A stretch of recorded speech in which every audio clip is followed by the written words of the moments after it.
we are privileged to be here with our good brother, our Africana scholar, our Pan-African warrior.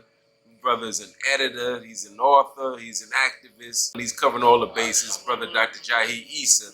When we say Africana Studies, we're seeing the origins of Black people and particularly how we got to the United States.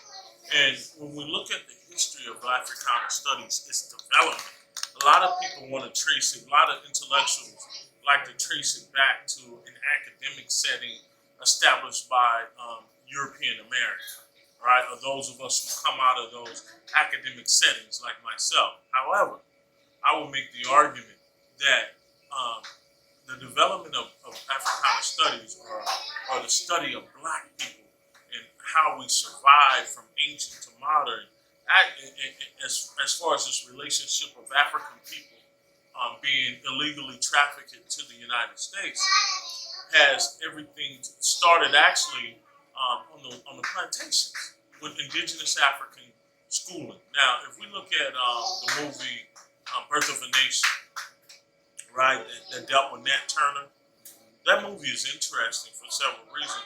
The starting of the movie, the beginning of the movie starts off with, if you remember, Nat Turner's African-born mother. And we don't talk about these African-born people like Booker T. Washington's mother was African-born. It's almost just like, we don't have an African past, for real. We're just domesticated Negroes in the United States. But the movie starts off with Nat Turner's mother, African-born mother, taking him to a juju priest to be initiated into the infinite knowledge, secret knowledge on a plantation in Virginia, right? And that is the foundation of Black studies, right, as it regards our existence in the United States of America. It didn't start in the academic setting. There's a real good book by Sterling Stuckey.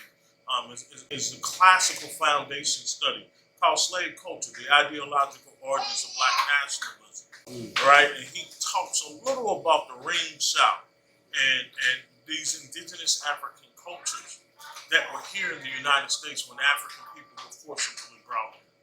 So that's the foundation. And from the beginning, from day one of African people being here on those plantations, all the way up into the establishment of the first university-based Africana Studies department, which was not done by Clark, which was not done by Malefic. It was actually done by Leo Hansberry, right? He did it at the Stray University in the 1920s. He set up the first Black Studies department. It's called Negro Studies in the early 1920s, right? That's when we have the first recorded form. It could have been some that were established at other Black schools. We have the African Civilization Society, which was started in Weeksville, Brooklyn, in the 1860s by African people, right? And we also have to ask ourselves when we think about David Walker and his appeal, right? Where did he get that knowledge from? He's dealing with Kemetic history in 1828. He just didn't get that out of his, wake up, osmosis. There was a foundation there, right? And that foundation is indigenous African culture and our ability to go back to Africa where we can define our own reality outside of the norms of our historical oppression. Okay, now, brother, but we got some people, as you know, as early as we recorded our history and tried to get into our history and make sense of it, we had people who were trying to degrade and denigrate it. And unfortunately, we even have some of our own. So without getting all into specifics, we have people who are saying, I wouldn't let my kids go in and study Africana Studies. It's not marketable. It's not relevant. We can't build no nation with that. What is your response to that, Dr. Jahi? Well, it depends on what type of nation they're talking about. Now, if they're talking about building white America, right, as the foundation of what they believe that is a nation, then, they're wrong on that. Because white America needs Africana Studies just as bad as Black America, because they need to know what Black people are doing and have done, and that's why you study it, right?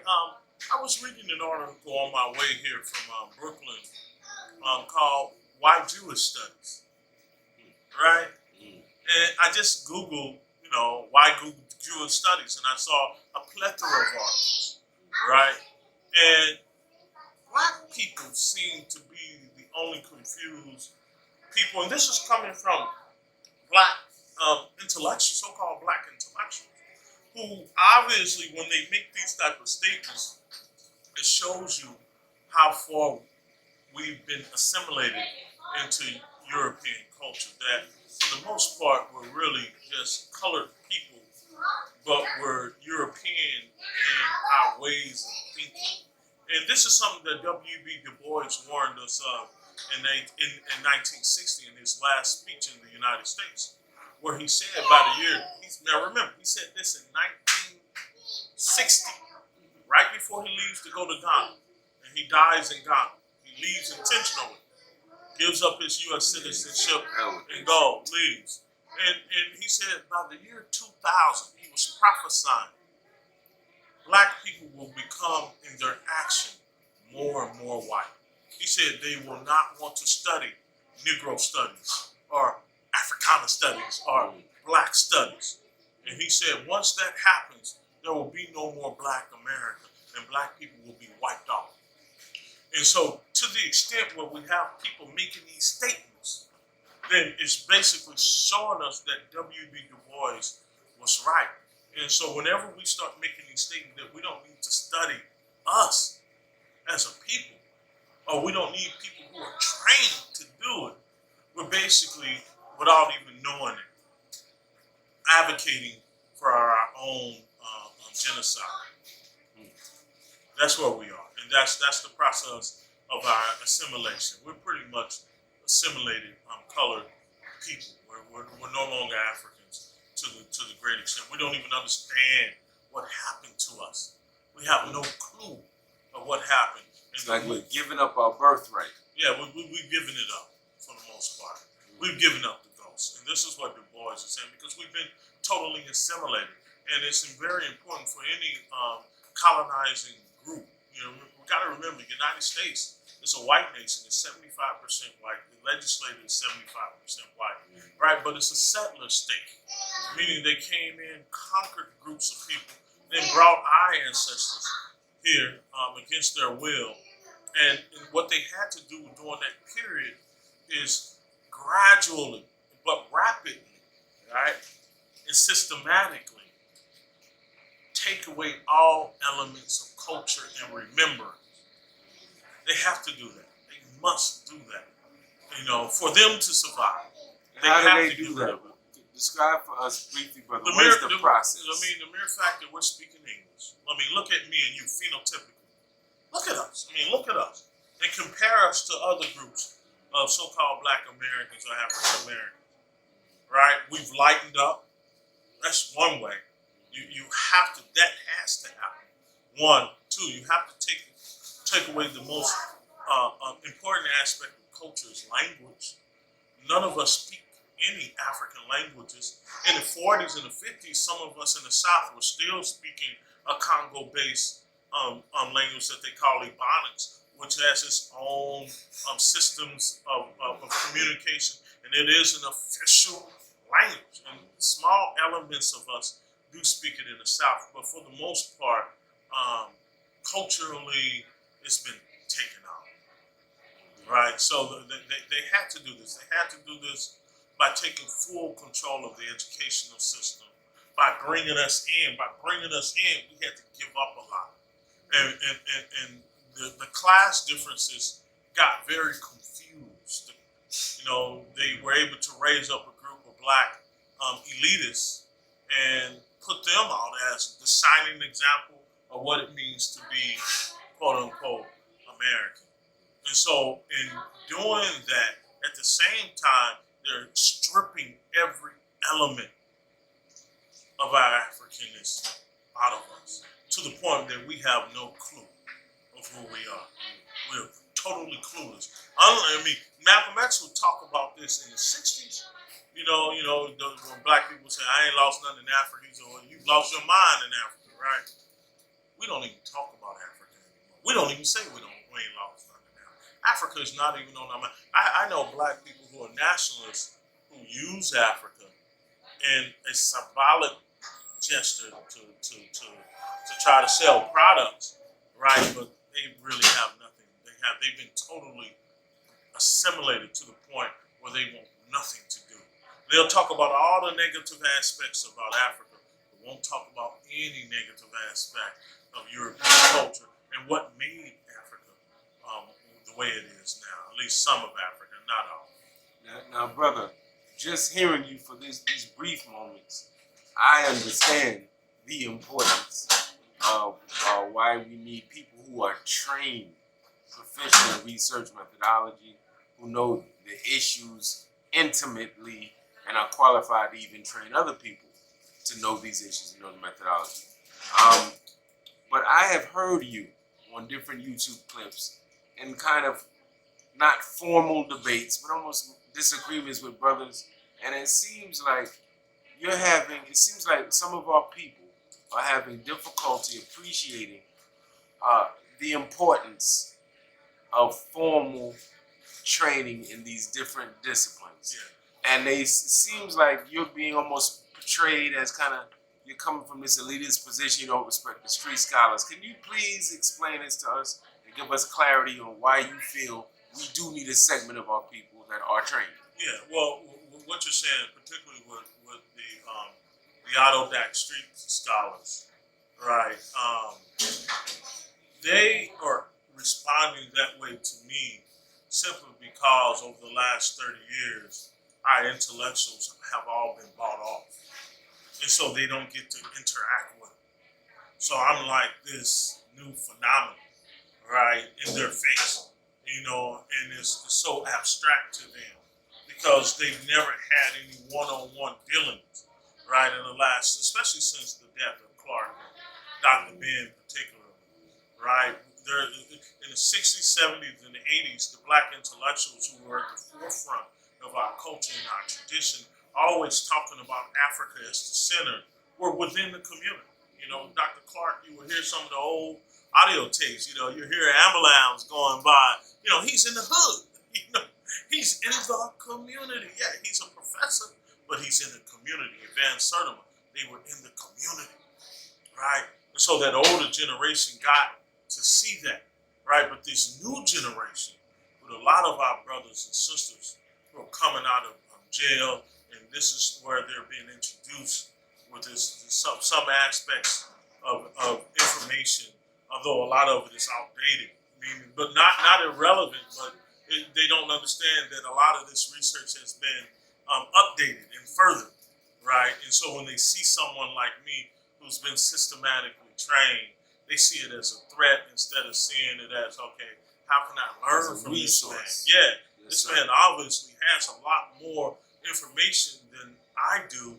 How do I get around him and learn? And not all of them are like that. Some of them are some of them want to learn, but a lot of them, they see it as a threat because they haven't been properly trained. Okay, right, brother, so let me ask you. Some people say this, I can get quote-unquote knowledge yourself. I can go to my local library, I can watch YouTube, I can Google it. They're saying, why do I have to go to college to get possibly an Africana Studies degree? Right. How do you respond to that? Well, you can get some knowledge by doing a simple Google search, but I often say this: the real knowledge you're going to get on Google. You got to go into some of the libraries where these academic journals are, right? And lay people don't have access. They don't never even heard of it. Mm-hmm. They've never heard of the Journal of African American History, the Journal of Black Studies, the Journal of American History, the Journal of American Sociology, the Journal of African American Sociology, the Journal of Black Education. They've never heard of that. That's what the real knowledge is. It's in these academic articles and peer-reviewed books. And unless you're trained, and this is the latest information on the subject. These are information that's coming out every 3 months, every 6 months, every month. Like I'm an editor of the Journal of Pan-African Studies. We come out 4 times a year for journal editions. And then we have also have special editions. Like we'll come out by the end of this month. I'm the lead editor of the special edition of Frances Quest Wesley. This will be the first systematic scientific study of her life. I'm the lead editor on that project. I organized it. I organized several scholars to come and write articles on this, right? And so this is stuff you're not going to get on YouTube because it's academic, right? With plenty of references and sources. So for that, you have to go get under somebody who's trained, right? And it can be anybody that's trained that's willing to sit down. But a lot of people who are trained won't sit down with a lot of brothers and sisters because they think they know everything. And they don't. Unfortunately, they don't. I don't know everything. Nobody. Yeah. You know, I was with Dr. Jeffries a few weeks ago at a festival with Dr. Leonard Jeffries, and, you know, Professor Emeritus of City College. And we were at the Brooklyn Street Festival, African Art Festival, Street Festival, and he was talking, and he was telling me as an elder intellectual, Jahi, you don't know that much. And he was right, as compared to him, I don't. He's 30 years older than me, he's been doing this. I don't. He taught, researched, had to fight the system. Like, I had to fight the system, but still, he's older. So his knowledge is much more prestige and packaged more than mine. And that doesn't mean I don't know anything, but as compared to him, so when I'm in his presence, I don't say nothing. I ask, Elder, how do you find this? What do you think about this? And I actually learned a lot. He's pointed me, helped me to see things totally differently, right, than the way that I was trained. So he's a seasoned scholar at this, and it seems like he gets better with age, right? So, you know, this is how we have to approach this. You know, now, I don't understand why people have made some black intellectuals have made these comments about why we shouldn't be trained to study our people, you know, but they don't say that about other, you know, Islamic studies, Jewish studies, gender studies. They wouldn't dare say that. They wouldn't dare say, I think the Jews should stop teaching Jewish studies. You don't need that. Just study it on a YouTube, you know, right? And Yes, so, sir. I mean, does that make sense? That will never happen. But, you know, unless they're trying to force a form of cultural hegemony on us, they see a weakness. This is how I analyze it. I think they saw a weakness within the traditional black nationalist ideology with the lack of trained intellectuals at the forefront. And they said, well, let me stick them with this 8-inch knife and see if they survive. You know, and I was one of the first to come out and say, hold up. You know, but had I not done that, I don't know if, you know, because a lot of our trained intellectuals who are in these Africana Studies departments, they didn't say anything.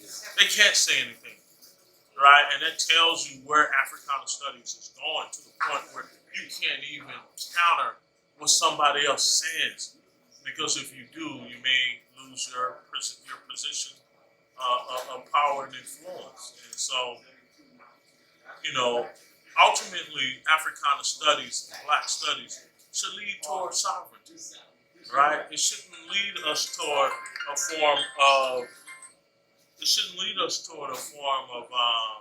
assimilation. It should lead, historically, the study of our history and culture going back into the 18th century has always been about how do we get back and reestablish those African kingdoms that we were taken from. You know, that's what it's always been about, to the greater degree. Not 99%, but I would say overwhelmingly 85%. Right? Now, isn't it true that this is the last question, brother? Yes, sir. They said y'all don't know it's hot in Harlem Man, today. It's about 100 degrees Yes, today. indeed. But we know that there are some authentic Africana Studies departments in the country. We know that. Yeah. But isn't it also true that some of them have kind of lost their way and have become vulgar careerists, that they are not upholding the traditional legacy in which they were born? Well, they are more concerned about, and I'm not saying they shouldn't be, but they're more concerned about maintaining a job, right? And the attack on Africana Studies, you know, the ruling elite don't want it because it competes with European hegemony, right? And you can't have two competing forces. One has to give way. One has to be wiped out. And then you have many of these black intellectuals who are over these Africana Studies departments. They become very quiet and assimilationist. And then you get rewarded for that too. You get big rewards for not really dealing with the community. And then they have these ideologies among themselves as to why they don't have to deal with the community. Right? But they're not looking at their future 20, 30, 40 years down the line. They're not dealing with it. And this is why I say what we're witnessing is the end of Black America. This is the end of Black America. We're at the fringes that I'm not sure if we can come back. You know, this is what Du Bois wore in 50 some years ago. I really believe that we're at the end. Wow. Brothers and sisters, we're going to leave you with that tidbit. Our brother, Dr. Jahi Issa. Yes, sir.